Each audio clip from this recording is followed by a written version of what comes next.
माथुर परिवार की बेटी शेफाली शादी नहीं करना चाहती थी और इस वजह से मिस्टर और मिसेस माथुर काफी परेशान रहते थे। उन्होंने कई बार अपनी बेटी शेफाली से इस बारे में बात करने की कोशिश की, लेकिन शेफाली हर बार ये कहकर बात को टाल देती थी कि उसे शादी करने में बिल्कुल भी इंटरेस्ट नहीं है। शेफाली का एक भाई भी था, उसका नाम था विशाल। शेफाली की उम्र लगभग 30 साल की हो चुकी थी और विशाल उससे छोटा। एक दिन मिस्टर माथुर कहते हैं, शेफाली बेटा, अगर तुम शादी नहीं करोगी तो आने वाले वक्त में विशाल की शादी में भी बहुत प्रॉब्लम आएगी। आखिर क्या वजह है, तुम शादी क्यों नहीं करना चाहती हो? पापा, अब मेरी जॉब लग चुकी है और कॉलेज के टाइम में भी मुझे कोई पसंद नहीं था। पता नहीं क्यों मुझे किसी लड़की के साथ रहने और उससे शादी करने में बिल्कुल इंटरेस्ट नहीं है। लेकिन बेटा, इस तरह अकेले जिंदगी तो नहीं कटती। तुम्हें अपने बारे में कुछ सोचना चाहिए। नहीं मम्मी, मैं अपनी जिंदगी में बहुत खुश हूँ। ये शादी, बच्चे, किसी के साथ जिंदगी भर रहना, ये सब मुझे अच्छा नहीं लगता। लेकिन बेटा, विशाल की भी शादी की उम्र हो चुकी है, हमें उसके बारे में भी तो सोचना पड़ेगा ना। हाँ, तो विशाल की शादी करने में क्या प्रॉब्लम है पापा? मुझे शादी नहीं करनी है, ये मेरा डिसीजन है। विशाल शादी कर सकता है। कुछ दिनों के बाद मिस्टर और मिसेस माथुर विशाल की शादी वर्षा नाम की एक लड़की के साथ कर देते हैं और वर्षा माथुर परिवार के साथ रहने लगती है। एक दिन वर्षा और विशाल जब अपने कमरे में बातें कर रहे थे। जानती हो वर्षा, मैं तुमसे बहुत प्यार करता हूँ। I love you. मैं भी तुमसे बहुत प्यार करती हूँ और हमेशा तुम्हारे पास रहना चाहती हूँ विशाल। चलो, इसी बात पर अब जल्दी से मेरे पास आ जाओ।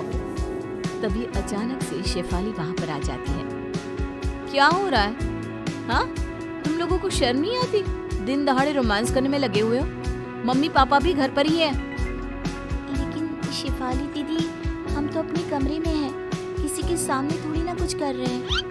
बेशर्मी की भी हद होती है। आजकल की लड़कियों को तो बस लड़कों से चिपकने का बहाना चाहिए। मुझे देखो, आज तक किसी लड़के को छुआ तक नहीं है। मैं हाथ तक नहीं मिलाती किसी लड़के से। पूरी ब्रह्मचारी हूँ। लेकिन दीदी, मेरी और वर्षा की शादी हुई है, वो मेरी पत्नी है, और अगर वो मेरे पास आती है तो इसमें कुछ गलत नहीं है। अच्छा ठीक है ठीक है, मुझे ज्यादा लेक्चर मत दो। तुम्हें बाहर मम्मी बुला रही थी, यही कहने आई थी। विशाल और वर्षा शेफाली के साथ कमरे से बाहर आते हैं। विशाल बेटा, बहुत दिन हो गए हम पूरी फैमिली के साथ कहीं आउटिंग पर नहीं गए। हाँ विशाल बेटा, और इसलिए तुम्हारे पापा कह रहे थे कि सब लोग साथ में मूवी देखने चलते हैं। बहुत अच्छा प्लान है मम्मी। मैं भी वर्षा से यही कह रहा था कि कहीं घूमने जाने का प्रोग्राम बनाते हैं। ठीक है मम्मी जी, हम लोग टिकट बुक करवा लेते हैं आज शाम की ही, और सब साथ में चलते हैं। शाम को सब लोग मूवी देखने के लिए थिएटर पहुंचते हैं। वर्षा और विशाल एक दूसरे के पास वाली सीट पर जैसे ही बैठने की कोशिश करते हैं। हटो तुम दोनों यहाँ से, यहाँ तुम दोनों के बीच वाली सीट पर मैं बैठूंगी। अरे शेफाली, ये क्या कर रही हो? उनकी नई नई शादी हुई है, उन्हें साथ में बैठने दो। हाँ बेटा, वो दोनों मियाँ बीवी है, तुम उनके बीच में बैठकर क्या करोगी? अरे मम्मी, थोड़ी देर इनका दूर रहना जरूरी है, बैठने दीजिए ना मुझे। और जिद करके शेफाली वर्षा और विशाल के बीच में बैठ जाती है। ये बात वर्षा और विशाल दोनों को ही अच्छी नहीं लगती। कुछ दिनों के बाद, वर्षा जरा इधर आओ मेरे पास, तुमसे कुछ जरूरी बात करनी थी। बताइए दीदी, क्या हुआ? कुछ काम था क्या आपको? देखो वर्षा, मैं चाहती हूँ कि कुछ दिन तुम मेरे साथ मेरे कमरे में सोया करो। लेकिन दीदी, वर्षा आपके कमरे में सोकर क्या करेगी? क्यों? तुमसे 2 दिन भी अपनी बीवी से दूर नहीं रहा जाता क्या? बेटा, विशाल सही तो कह रहा है, और वर्षा को तुम्हारे कमरे में सोने की क्या जरूरत है? बस ऐसे ही मम्मी, मैं चाहती हूँ कि कुछ दिन वो मेरे साथ रहे, मुझसे बातें करे। अगर 1-2 दिन मेरे कमरे में सो लेगी तो क्या बिगड़ जाएगा? बेटा, उनकी अभी अभी नई नई शादी हुई है, तुम तो कुछ भी नहीं समझती हो। अरे मम्मी, शादी होने का मतलब ये थोड़ी ना है कि दिन रात एक दूसरे के साथ रहो, एक दूसरे से चिपक कर रहो। अब हो गई ना शादी। मुझे देखो, 30 साल से ऊपर की हो गई हूँ, लेकिन अभी तक ऐसी कोई फीलिंग मेरे दिल में नहीं आती।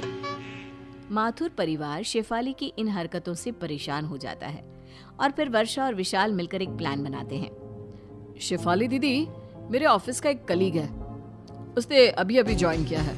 कुछ दिन वो हमारे ही घर आकर रहने वाला है।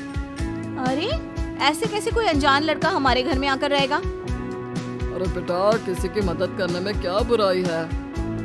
अच्छा ठीक है, लेकिन उससे कहना कि घर की औरतों से थोड़ा दूर ही रहे, ज्यादा बात करने की और चिपकने की जरूरत नहीं है। और कुछ दिनों के बाद अमन नाम का एक लड़का जो शेफाली की उम्र का था मिस्टर माथुर के घर पर रहने आता है। एक दिन सुबह के वक्त।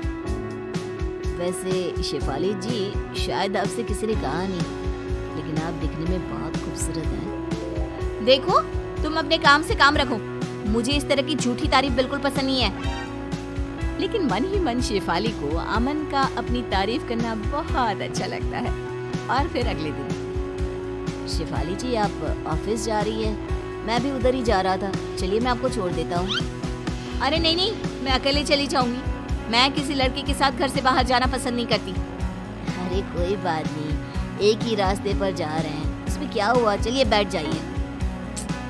ओह, चलो ठीक है। शेफाली अमन के साथ चली जाती है। एक दिन ऑफिस से आने के बाद, माँ मेरी तबीयत ठीक नहीं है, मैं अपने कमरे में आराम करने जा रही हूँ। आप प्लीज मेरे लिए कॉफी बना दो, बहुत सर दर्द हो रहा है। बेटा, मुझे तो अपनी किटी पार्टी में जाना है, बहुत जरूरी है, और तेरे पापा भी अपने दोस्तों से मिलने के लिए गए हुए हैं। कोई बात नहीं माँ, वर्षा से कह दो, वो मेरे लिए कॉफी बना देगी। वर्षा शॉपिंग पर गई है विशाल के साथ, बेटा तुम खुद बना लो ना। इतना कहकर मिसेस माथुर वहां से चली जाती है। वर्षा के सर में जरा सा दर्द होता है तो विशाल कैसे लपक कर उसके लिए दवाई लेकर आता है, उसके लिए चाय बनाता है। यहाँ मेरे लिए कोई भी नहीं है। तभी वहां पर अमन आता है। किसने कहा आपके लिए कोई नहीं है? आप आराम करिए, मैं अभी आपके लिए कॉफी और आपकी दवाई दोनों लेकर आता हूँ। Thank you so much. थोड़ी देर बाद अमन शेफाली को दवाई देता है और अपने हाथों की बनी कॉफी भी पिलाता है। वैसे शेफाली जी, आप गलत सोचती हैं। देखिए, लड़के उतने बुरे भी नहीं होते, और अगर जिंदगी में एक लाइफ पार्टनर हो तो जिंदगी आसान हो जाती है। ठीक कहते हो, तुम्हारे आने के बाद मुझे भी ऐसा ही लगने लगा है। लगता है मुझे भी अब अपनी जिंदगी के बारे में कुछ सोचना चाहिए।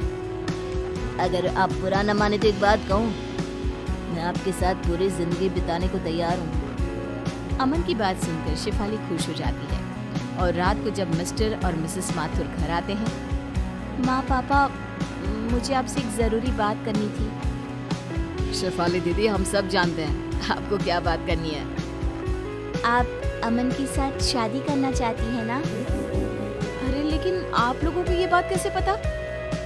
क्योंकि ये हमारा ही प्लान था। और मैं तो अमन को पहले से ही जानती हूँ।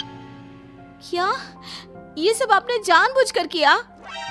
तो क्या करते बेटा, जिंदगी भर अपनी बेटी को ब्रह्मचारिणी बेटी तो नहीं रहने देते ना। देखो बेटा, शादी करना और खुश रहना कोई बुरी बात नहीं है।